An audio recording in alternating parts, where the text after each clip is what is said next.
The figure above shows a string with one end attached to an oscillator and the other end attached to a block. There's our block. The string passes over a massless pulley that turns with negligible friction. There's our massless pulley that turns with negligible friction. 4 such strings, A, B, C, and D, are set up side by side as shown in the figure in the diagram below. So this is a top view. You can see oscillator. This is a top view of the oscillator string pulley mass system, and we have 4 of them. Each oscillator is adjusted to vibrate the string at its fundamental frequency f. So let's think about what it, I'll keep reading, but then we'll think about what fundamental frequency means. The distance between each oscillator and the pulley L is the same. So the length between the oscillator and the pulley is the same, and the mass of each block is the same. So the mass is what's providing the tension in the string. However, the fundamental frequency of each string is different. So let's just first of all think about what the fundamental frequency is, and then let's think about what makes them different. So the fundamental frequency, one way that you could think about it is, it's the lowest frequency that is going to produce a standing wave in your string. So it's the frequency that produces a standing wave that looks like this. It's the standing wave where the string is half a wavelength. This is, I guess there's 2 ways to think about it. It's the lowest frequency where you could produce a standing wave, or it's the frequency at which you're producing the wave, the standing wave with the longest wavelength. So the string at the fundamental frequency is just going to vibrate between those 2 positions. And you see here that the wavelength here is twice the length of the string. And if you wanted to see that a little bit clearer, if I were to continue with this wave, I would have to go another length of the string in order to complete one wavelength. Or another way to think about it, you're going up, down, and then you're going down, back. It's reflecting back off of this end here. And as we mentioned, essentially what the mass is doing is providing the tension. The force of gravity on this mass is providing the tension in this string. So the oscillator is vibrating at the right frequency to produce the lowest frequency where you can produce this standing wave. So let's answer the questions now. And we have 4 of these setups, and they all have different fundamental frequencies. The equation for the velocity v of a wave on a string is v is equal to the square root of the tension of the string divided by the mass of the string divided by the length of the string, where f sub t is the tension of the string, and m divided by L is the mass per unit length, linear mass density of the string. And hopefully this makes sense. It makes sense that it's going to be that if the tension increases, that your velocity will increase. The tension, you could think of the atoms of the string of how much they're pulling on each other. And so if there's higher tension, well, they're going to be able to move each other better. Or I guess you could say accelerate each other better as the wave goes through the string. It also makes sense that the larger the mass, if you hold everything else equal, that you're going to have a slower velocity. Mass is you could view it as a measure of inertia. It's how hard is it to accelerate something. So if the string itself, especially the mass per unit length, if there's a lot of mass per unit length, actually let me circle that because that's actually the more interesting thing. If there's a lot of mass per unit length, it makes sense that for a given amount of the string, it's going to be harder to accelerate it back and forth as you vibrate it. And so this part right over here would be inversely related to the velocity. It's not proportional though. You have this square root here. But they're definitely, if the linear mass density increases, then you're going to have a slower velocity. And if your tension increases, you're going to have a higher velocity. So hopefully this makes some intuitive sense. And they ask, what is the difference about the 4 strings shown above that would result in having different fundamental frequencies? Explain how you arrive at your answer. And then part B, a student graphs frequency as a function of the inverse of the linear mass density.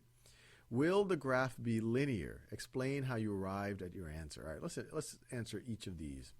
So part A, what is different about the 4 strings? Because they all have different fundamental frequencies. So the fundamental frequency, let's just go back to what we know about waves, that the velocity of the wave is equal to the frequency times the wavelength of the wave. Or you could divide both sides by lambda.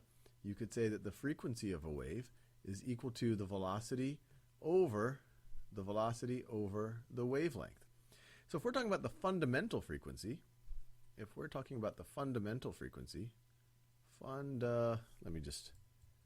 let me write frequency, and then let me write fundamental real small here. The fundamental frequency is going to be the velocity of our waves divided by the wavelength is going to be twice the length of our string, divided by 2L.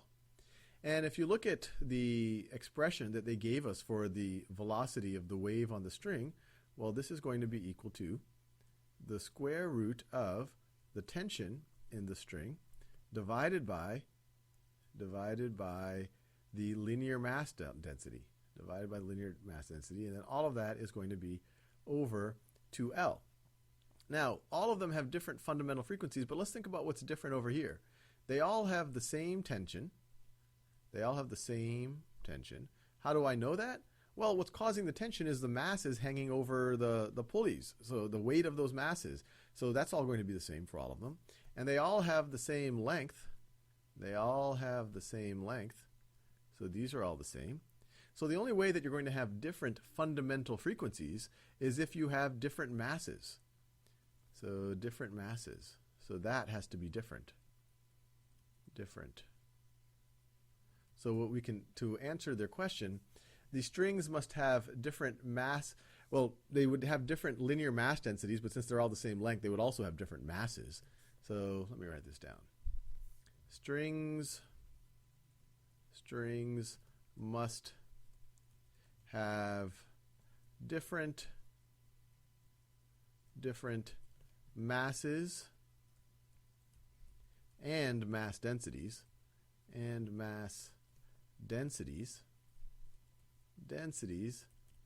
since all other variables driving fundamental frequency are the same. Fundamental frequency are the same.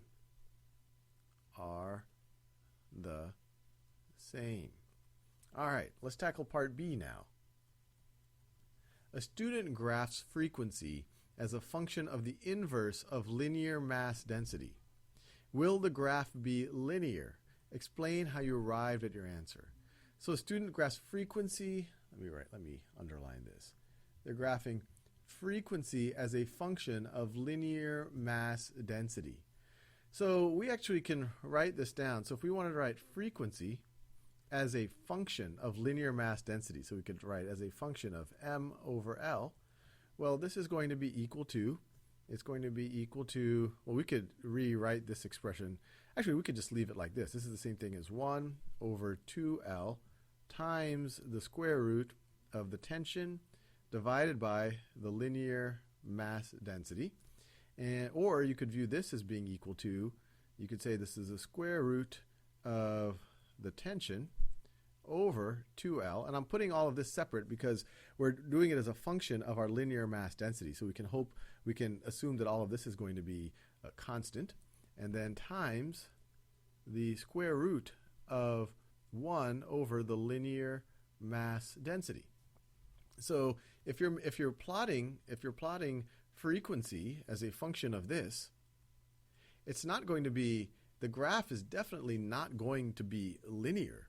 You see here, one, I have the reciprocal of it, and then I take the square root of it. So let me write this down. This graph of f of 2L definitely not linear. Let me write it that way. F of m over L graph definitely not linear. And you could point out that it has a reciprocal and it's a square root. Involves square root and inverse, or I could say and reciprocal of the variable. And reciprocal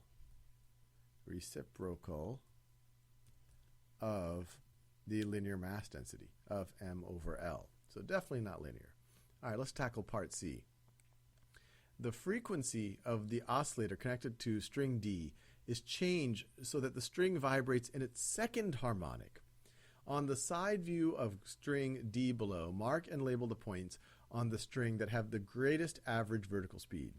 So one way to think about the fundamental frequency, that's our first harmonic. So if they're talking about the first harmonic and the string is what I showed before, that's the lowest frequency that produces a standing wave, or it's the frequency that produces the largest standing wave, I guess you could say, the one with the largest wavelength. And if it was the first harmonic, the part of the string that moves the most is going to be that center. But our second harmonic is the next highest frequency that produces a standing wave. And that's going to be a situation in which the wave, instead of having a wavelength twice the length of the string, it's going to have a wavelength equal to the length of the string. So now it's going to look like this. So it's going to vibrate between this. Actually, let me draw it a little bit neater than that. It's going to vibrate between this and, so it's going to vibrate between that and this right over here. So when you see this version of it, now that we have half the wavelength is exactly the wavelength of it's actually L this time. The part that moves the most is here, so that's going to move the most, and here. I didn't draw it perfectly, but one way to think about it's exactly 1/4 and 3/4 of the way. Exactly halfway is not going to move as much. It's not going to move because it's a standing wave now, or it's going to move very imperceptibly.